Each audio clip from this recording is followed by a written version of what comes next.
at the Sawe Kanda in Accra, also live on our numerous affiliates across the country. Around the world, we're streaming live on 3news.com. Download the TuneIn app from the Google Play, Apple, iOS store. Listen to us on the go. Coming up this afternoon, Anti-Witchcraft Coalition welcomes passage of law prohibiting witchcraft accusation amid calls for the immediate reintegration of alleged witches into society. We don't expect a dramatic closure of all the camps. If they are keeping anybody there against their will, they should make an announcement that everybody there is free to go immediately. We'll hear from Amnesty International and other stakeholders. Also this afternoon, one person dead at Aborampah with two injured during a fire festival in the Ashanti region. We're live there for details, even as residents there continue to express shock at all of the happenings. Police administration interdicts officer captured in viral video dragging a suspect on the ground and by the neck at Dadiase in the Ashanti region. Investigations, according to the police, is underway into the incident. And much later, ongoing ambulance trial against minority leader Dr. Kesola and takes interesting turn as the NDC MP and the co-accused label bias against the trial judge. Details if you stay with us for the next 30 minutes.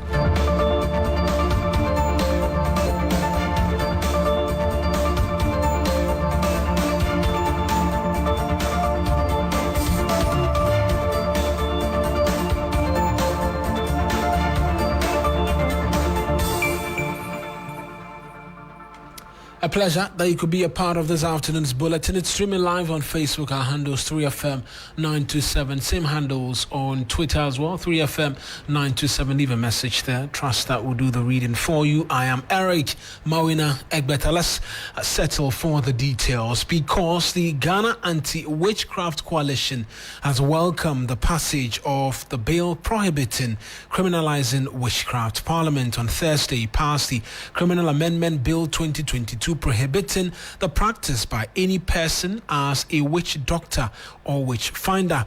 It will also prescribe the declaration, accusation, naming or labeling of another person as a witch and for related matters. The move forms part of the broad policy measures to deal with attacks and human rights violations arising out of witchcraft accusations. The practice is quite rife in the northern part of the country, with a number of witch camps dotted in communities such as Bunyasi, Gambaga, Nani, Batinga, Kuku, and Nubili.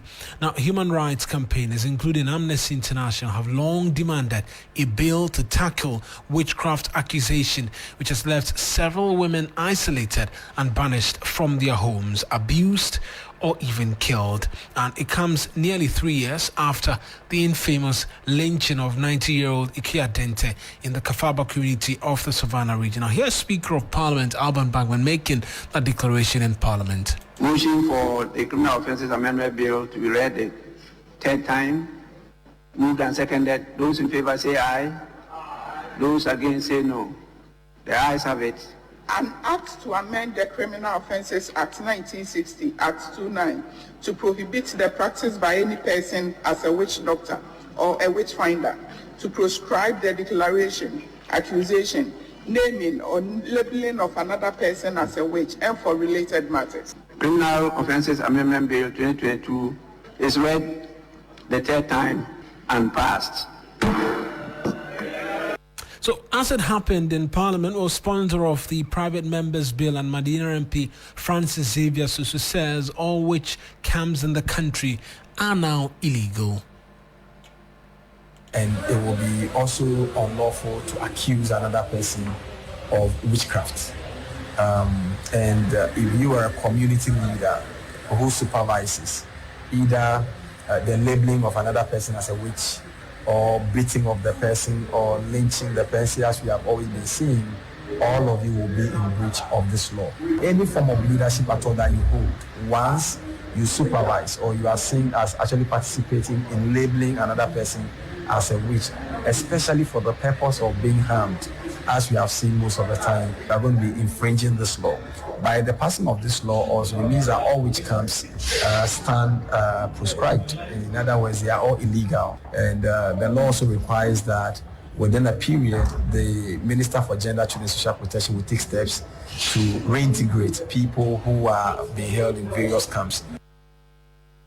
That's a sponsor of the private members bill, Francis Xavier Soso. He's also Medina MP, speaking to us with a bit more as to what should be the case going forward. We'll take you to the northern part of the country. Christopher Marco is my colleague there, where quite a number of the witch camps are dotted, and get details from him as to reactions from there in relation to the passage of this law. But the founding executive director of the Sani Institute of the University of Ghana, Professor John Azuma, believes it would take about 2 years to close down all witch camps. He's been speaking to 3FM as well.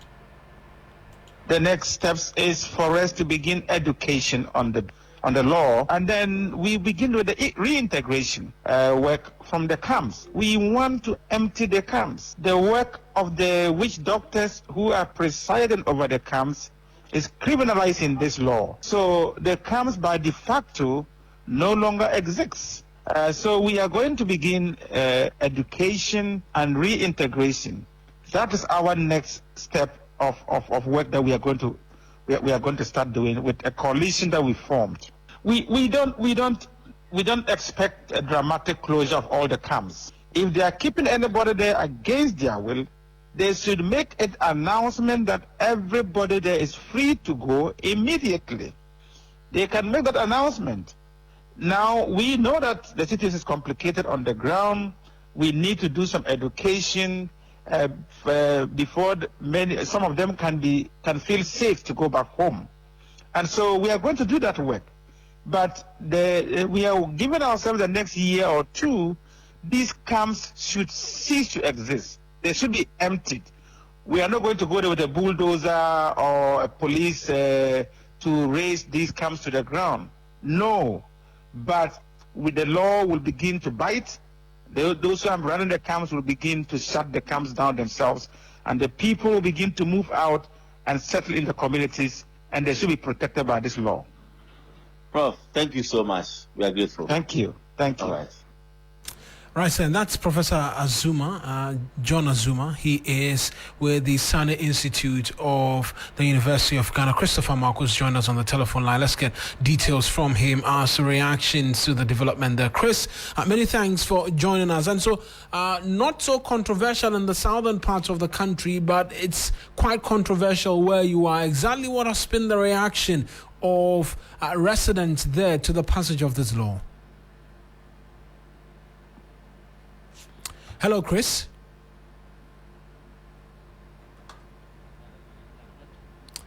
Right then, Christopher Marco, it appears we don't have any of the individuals. We're hoping to speak to Namnatu Adams as well for details on the telephone line pretty shortly. But you're listening to the news here on 3FM 92.7. We're streaming live on Facebook. Our handles 3FM 927 as well. Sorry, we're bringing to you a passage of the law which prohibits calling out somebody as a witch, amongst many other things. Or seeking to get an understanding as to what this means, particularly in the northern part of the country, and then get an understanding as to exactly what it is. Christopher Marcos joined us on the telephone line. Chris, I was asking about reactions from up north, residents there, to this new law. It does appear there's a challenge to the line to Christopher Marco. Work on it and seek to raise him on the telephone line and get a bit more on this for you. But we're switching attention to matters having to do with the Ghana Police Service, because they say that they've detained an officer captured in a viral video dragging a suspect by the neck at Dadiese in the Ashanti region. The video has quite angered many on social media, who question the rationale and motive behind the action of the officer. Or the police says he has commenced investigations. My colleague Emmanuel Samani has a copy of that statement. He's joined me in studio. Samani, let's start off first with the video. Describe to us what is in it which has caused quite the anger. Well, Mawuena, I should say the video is pretty hard to watch. We see two police officers literally dragging this individual by the neck using a belt. So they've made the belt into some sort of makeshift handcuff, if you will, but this time cuffing the neck and dragging him. And if you listen to the commentary in the video, residents are saying, "Ade oyabwa," to which is he an animal? Because if you look at how they were dragging him, it looks like how you would drag a goat that is refusing to follow you. Right. And that's just how these two police officers are, handling this man, and it's very, very difficult to watch. But the police have commenced investigations. They released a statement saying that they have interdicted that police officer who was seen dragging a suspect at Dadiase in the Ashanti region. And so they say that they have commenced investigations into the viral video in which a police officer is seen dragging a suspect on the floor during an arrest at Dadiase near Kumewu in the Ashanti region. The police officer was detained and has been interdicted and will be taken through the due process of the law as investigations continue. The IGP yesterday sent a team from the Ashanti North Regional Police Command to engage with the victim's family, who has also spoken to the victim's mother via telephone and assured her of thorough investigation. So that's literally that statement coming in from the police, who are saying that they will investigate the matter, right, and that police officer has been interdicted.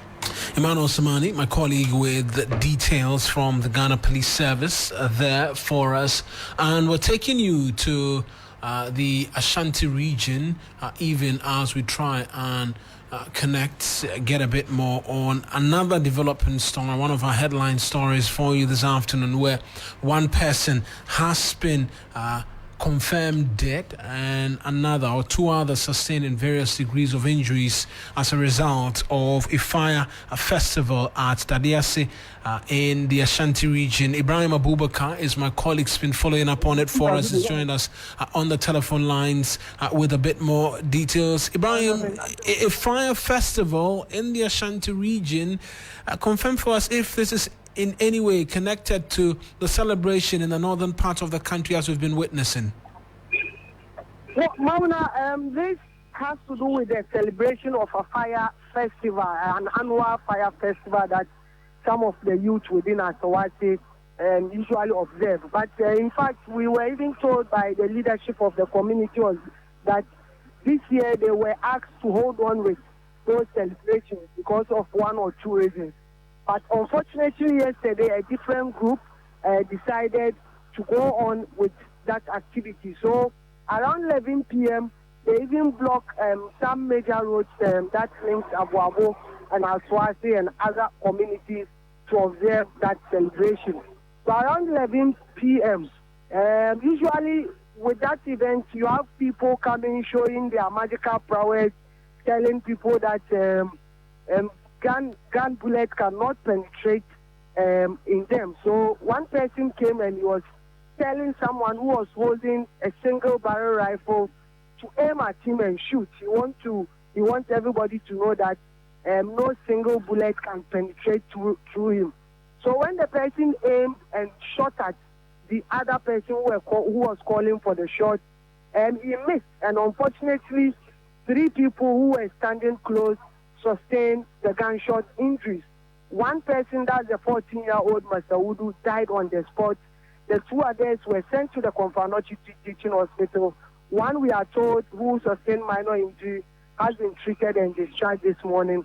The other one is currently battling for his life. So it's a sad incident, and most unfortunate, the one who died is the nephew of the 34-year-old Salahuddin, who died on Sunday following alleged police brutality. So they are in the same home, the same family. So within a week, the family has mourned the loss of 2 of their relatives. So now what the police has decided to do is that they began with investigation. Fortunately, exactly where the incident happened, we have these police cameras around, those surveillance cameras. So they will start with the investigation from there.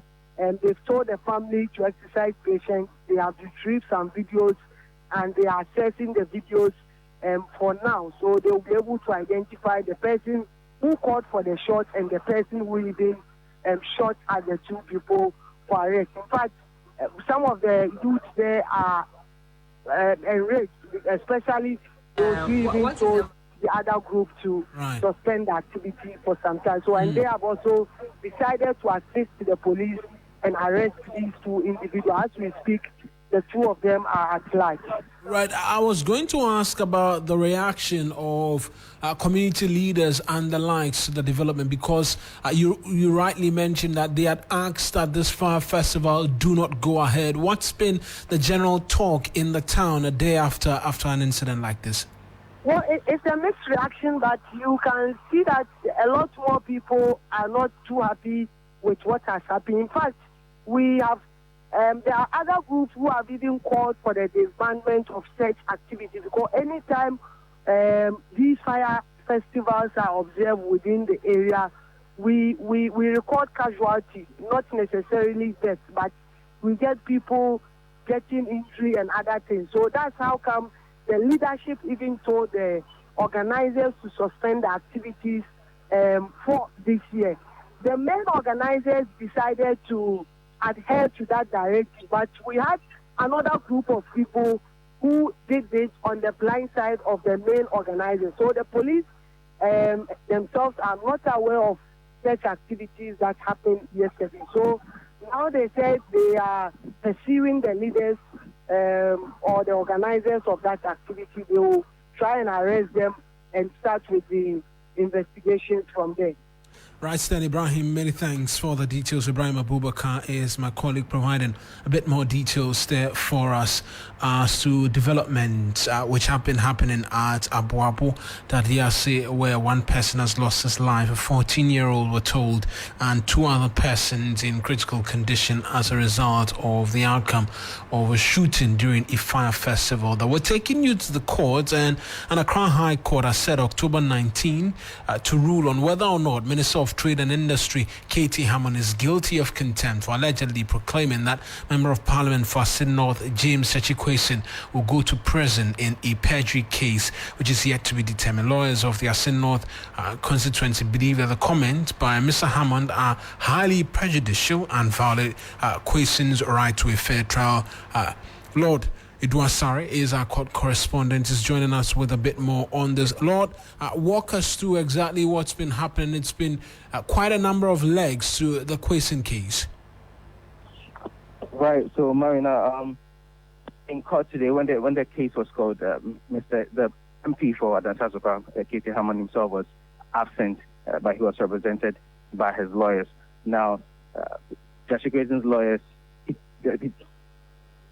Katie Hammond's lawyers noted that Judge Kwesin's lawyers had filed some additional disclosures, which they had just been served with, and so they'll have to look at it and then also respond in that regard. Now, the presiding judge, Mary Yanzi, noted that the lawyers of Katie Hammond are supposed to file their written submissions, or more like in defense of, to justify why the MP made such comments, and that they're supposed to do that by August 31, same as Judge Kwesin's lawyers. Now, you'd recall that the Trade Minister made some comments in an interview with Aborampah TV where he likened Judge Kwesin's story or situation to the former MP, Adamu Sakande, who was eventually jailed. And so he was essentially saying that Judge Kwesin should also leave Parliament, since he may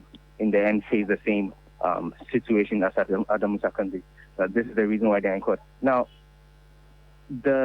although Katie Hammond was absent when the case was when the case was adjourned, the ruling will be on October 19 after they have filed their disclosures.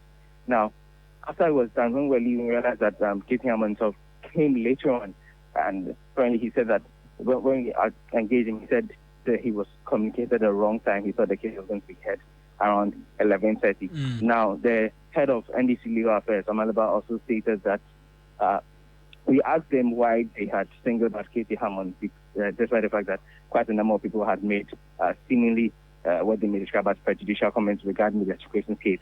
And he said that they choose who they will cite for contempt in this matter. Right then, Lord, many thanks for those details. That's Lord Edward. Sorry. And another matter as well, the Chief Justice Gertrude Tokono has declined a petition by a third accused in the ambulance sale trial, Richard Jakpa, seeking to prohibit Justice Ifiasewa Asare-Botry from further presiding on the case. The businessman had cited bias against him by the judge after an accident during proceedings, which led to the court cautioning him against disrespecting the court. A lot more in this news desk report by my colleague, Lord Edward. July 27, Justice Asare-Botry notified counsel for Richard Jakpa that the petition seeking the transfer of the case has been dealt with by the Chief Justice and has been declined. The third accused, Jakpa, had fled up in court when he was almost denied access to the washroom during one of the proceedings. Justice Asare-Botry deemed his outburst unacceptable and warned him against any future disruptions, cautioning that any such occurrences would lead to contempt charges. Following the encounter, Richard Jakpa expressed dissatisfaction and applied to the Chief Justice to have the case administratively reassigned. During his cross-examination, Alex Mode noted that whereas the Ministry of Finance needed to write to the Bank of Ghana requesting for letters of credit to be established, that letter alone cannot trigger the establishment of a letter of credit unless there is a proper application from the MDA for whom the LCE is to be established. Meanwhile, two motions before the court seeking the presiding judge to recuse herself and another praying the court to release Atu Forson's passports will be determined on October 12. Lord Idwasari, TV3 News. Lord Edward, my colleague, with those details. Well, remaining in court, this time on the Adisado matter, and so into the central region where the Cape Coast Circuit Court 2, specifically where the student of Adisado College at the center of the viral assault video are being arraigned. Thomas Khan is there for us. Let's get details from him. Thomas, you've been at the court since morning. Exactly what's been happening? Now we're hearing that they're being trialed as at the juvenile court because they are juveniles.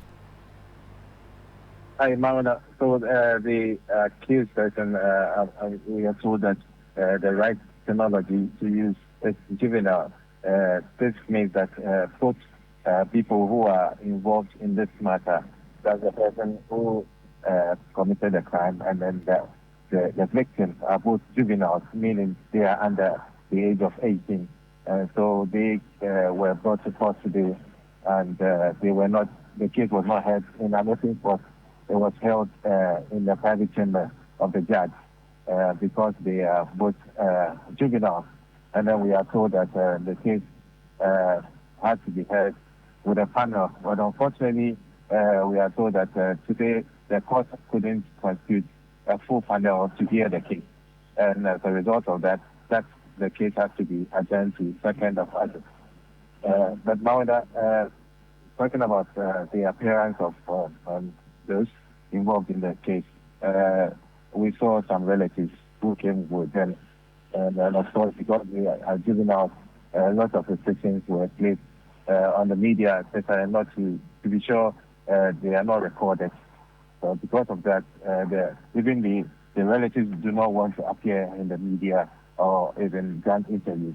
But the little that we've gathered is that they are to reappear on the 2nd. And then because the court did not have a full panel to hear the matter, that is why it's one of the reasons it has been adjourned to 2nd of August for them to reappear. But we do know that the accused person who was arrested is now being granted bail. He's on a bail, and then he always has to, under the supervision of the two authorities.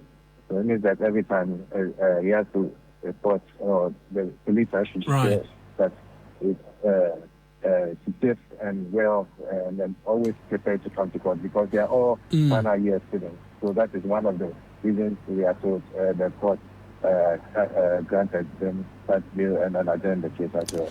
Right then, that's Thomas Khan, man in the central region. Let's take you to Parliament now, because on Monday the Finance Minister is expected in the House to present a mid-year budget review. Ahead of that, there's a meeting with members of Parliament today. At least that's the indication we get. Komla Kluchi is our Parliamentary Affairs correspondent. Let's get the latest from him. Komla, is it the case that that meeting will come off?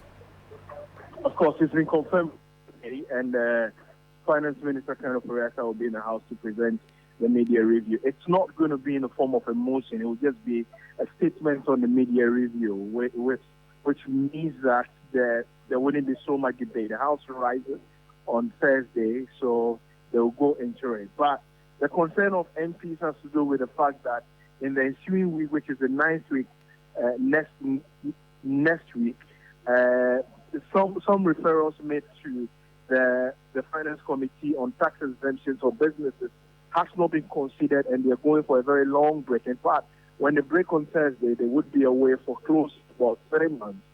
And these tax exemptions have not been considered, for over 2 years. The businesses are crying. A lot of them have had their containers to the port because the Finance Committee has not determined the tax exemptions to be through these businesses. And so the chairman of the business, the Trade and Tourism Committee, Carlos Ahinkra, he is quite angered about it. Mind you, yesterday, Katie Hammond, who is the trade minister, filed an urgent question to the chairman of the Finance Committee to be hauled before the House to answer or explain why this tax exemption have not been considered by his committee. That has also not been taken yet. And so it does appear that members of the Trade, the Industry and Tourism Committee are not happy with the decision of the Finance Minister and Finance Committee not to have a look at this referral on the tax exemption. Right then, Komala, many thanks for those details from Parliament. Just going to stay in the House a while longer, this time here from the Deputy Ranking on the Education Committee, Dr. Clement Park, because yesterday the minority had raised concerns about the possibility of both the Basic Education Certificate exam and the West African Senior Secondary Certificate exam not coming off, but the indication is now that government has released monies to WAEC for the conduct of both exams, some 55 million cedis. Dr. Clement Park, he's been reacting to the latest news. What is the minority reaction to this? Well, what we can say is that our press conference had an impact. Obviously, if we had not raised the alarm, we wouldn't have heard the news that we have heard. But safe to say that the amount given is not the full amount. So we still want to use this opportunity to call on government to defray its indebtedness to WAEC. And let me be quick to add that this tendency of government owing WAEC almost every time is embarrassing. We know that other West African countries which are part of the WAEC family don't tend to owe WAEC. So let's make it a point to always pay WAEC on time. But how serious is it if government owes WAEC, and at the end of the day, because this is not the first time, as you said, how serious is the situation? It is serious in as far as WAEC doesn't have sufficient funds to undertake its full assignment as it pertains to BEC and WASI.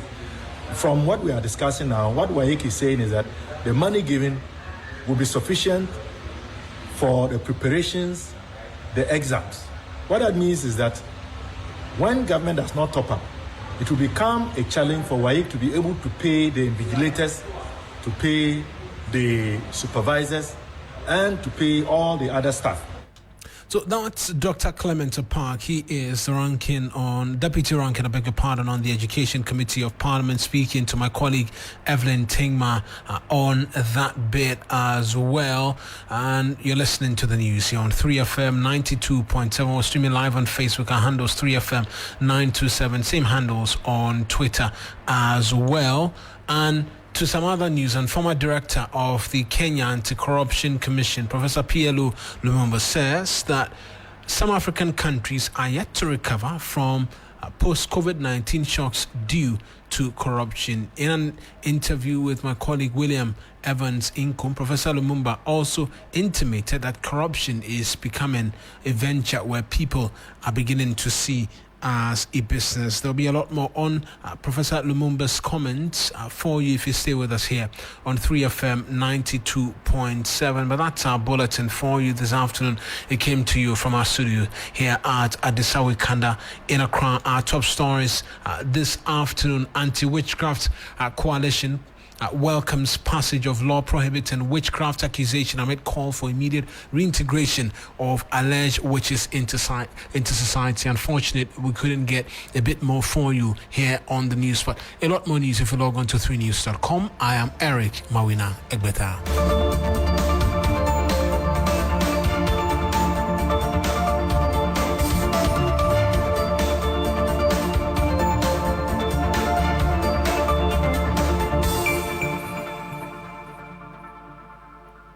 It's time to pause from the tight schedules and deadlines, escape from the traffic after work, and unwind. It's 3FM Corporate Connect.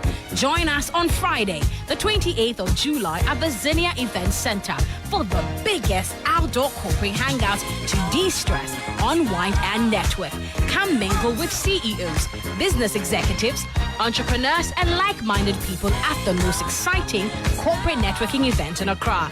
The 3FM Corporate Connect, powered by Origin, with fun corporate games, tasty grills over chilled, refreshing drinks, live band action, karaoke, and non-stop jam by seasoned DJs. All roads lead to the Zinnia Event Center in Cantonment after work on 28th of July 2023 for the 3FM Corporate Connect. For more inquiries and sponsorship, please call 0532 200 927. 3FM Corporate Connect. Unwind and network. Powered by 3FM 92.7 and supported by TV3 and sponsored by Origin. 3FM, your urban lifestyle radio.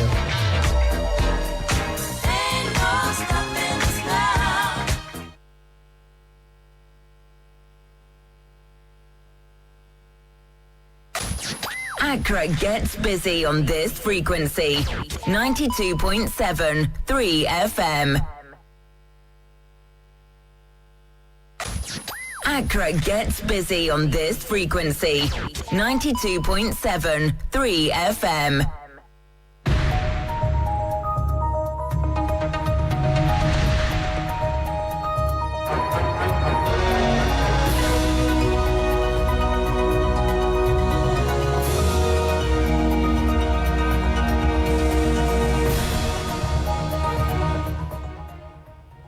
A very good afternoon to you. Thank you for joining us on Business Daily. Coming up this afternoon, ratings agency Fitch Solutions projects Ghana will secure a deal with its external creditors on debt restructuring exercise in the second quarter of 2024. And in our special Friday feature, we bring you vehicle options worth considering to mitigate the impact of the high cost of fuel on your budget. Details briefly. Please stay.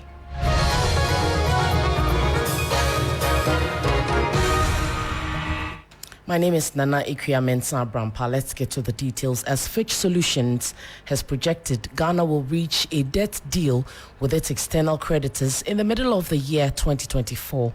According to the UK-based firm, this is expected to provide favorable exchange rate regime and further limit imported price pressures. There's more in the following Business Desk report.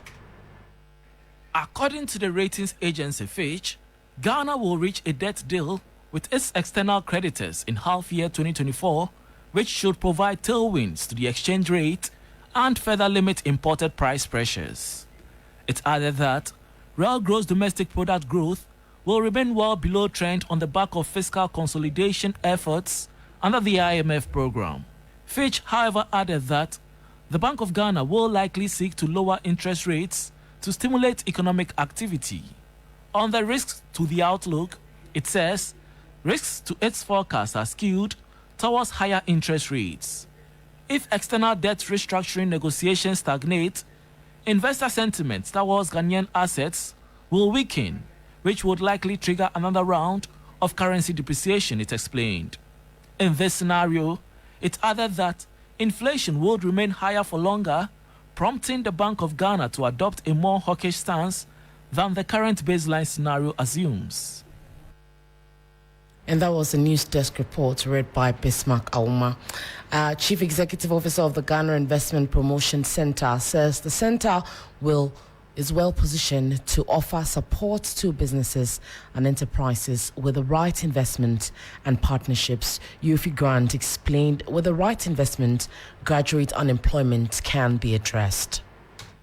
Not just for foreign direct investors, but for indigenous people to invest in entrepreneurship, help the young people with incubation and all that, so that they also understand business and can create new companies that in the future will be the blue chip companies that we have, and essentially to have a lot more of them participate in Ghana Club 100. Yofi Grant was speaking at the launch of the 20th edition of the Ghana Club 100 in Accra. The highlight of this edition is the introduction of the Ghana Investment Trade Week, which will feature a series of exhibitions and an investment summit. Companies that make it to Ghana Club 100 are a testament of resilience and confirmation that they are doing the right thing regarding business credentials.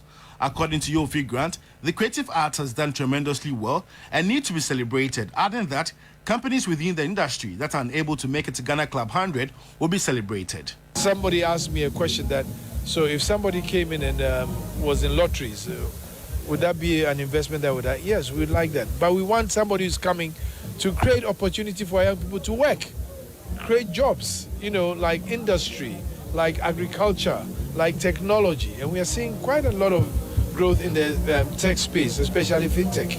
Companies have been employed not to see Ghana Club 100 as a badge of honor, but translate into competitive business advantage. The 20th edition of Ghana Club 100 is slated for October 27. And Ghana has recorded a total of $540 million in petroleum receipts during the first half of 2023. According to the Bank of Ghana's Petroleum Holding Fund report, the amount represents a decrease compared to the $731 million recorded during the same period in 2022. The report outlines Ghana's crude oil liftings and the allocation to the Ghana Petroleum Fund in accordance with Section 28 of the Petroleum Revenue Management Act 2011. According to the data from the semi-annual reports by the Bank of Ghana, there was a shortfall of $191 million compared to the earnings during the first 6 months of 2022. This represents a decline of 26.13%. The total petroleum revenue receipt consists of proceeds from oil liftings, corporate tax, surface rental, as well as interest on the petroleum fund account. For the first year ending June 30, 2023, proceeds from oil liftings amounted to $370 million. Corporate tax contributed $166 million, and surface rental totaled $3 million. During the same period under review, the petroleum revenue distributed is as follows. The Ghana Stabilization Fund received $71 million, and the Ghana Heritage Fund received $30 million, totaling about $101 million. Out of the transferable funds into the petroleum funds, the Ghana Heritage Fund receives not less than 30%, with the remaining amount transferred into the Ghana Stabilization Fund. And on to our special Friday feature. Amid soaring fuel prices in the country, there may still be some transportation alternatives for commuters. In our special Friday feature, we bring you vehicle options worth considering to mitigate the impact of the high cost of fuel on your budget. The price of fuel over the last 5 years has almost tripled. This has largely affected the budget of many car users. But when using a vehicle is a crucial part of your everyday life, what options really do you have? With my Audi, I used to fill the tank about 1,001 to 1,002, and then afterwards, and that would last me just a week. But when I started using the Prius, I filled the tank for about 700, and it will take me 2 weeks. And even that with my air condition on. So if days that the weather is so cold and I decide not to use the air condition, I can go some days added to the 14 days already. A Prius, like what Anabachi drives, is a hybrid car that combines an internal combustion engine with an electric motor, offering improved fuel efficiency and reduced emissions compared to traditional engines. But if you would want something with even better fuel efficiency, then an electric car might be the option for you. We have clients who have made a switch 3 years ago and now still using the car. They have saved a lot on their cost of transportation. On the average, most of our clients are saving about 90% on what they would have used on fuel. So if you were spending about, let's say, 3,000 a month, you are ending up spending 300 cedis if you are charging from the grid. Then there is a tremendous savings that you are making. And this is a pathway for those that are looking at reducing their cost and making the switch during this period. However, these cars are relatively pricey as they usually come as brand new, and everyday people may not be able to afford them. So what other fuel-efficient options can they consider? Looking at the nature of the economy, our price of fuel are very high. Purchasing for motorcycles, normal motorcycles, is going to be very expensive. So alternatively, we brought in the electric scooters, which are very cheap, and then also save you about 99% fuel costs. For electric scooters, like as the name sound, it is just purely on electricity. You charge it just like how we charge our mobile phones or how we charge laptops, computers. So that's just all that you need to do. If costs or maybe safety may be a concern for you when it comes to switching to more economical transport alternatives, then you may want to consider getting a smaller car like this with a smaller combustion engine that are usually very fuel efficient. For 3 Business, my name is Michael Opudu. Well, I don't know about you, but I think I have to start saving. Maybe you have to switch from buying fuel to getting an electric scooter. I don't know what you think. You can share your thoughts with us on our Facebook page. It's 3FM927, but that's it for business. Log on to 3news.com for more business news updates. That's it. Enjoy your lunch and see you later again at Hot Edition for more business. I'm Nana Akua, Mensah Aborampah. Good afternoon.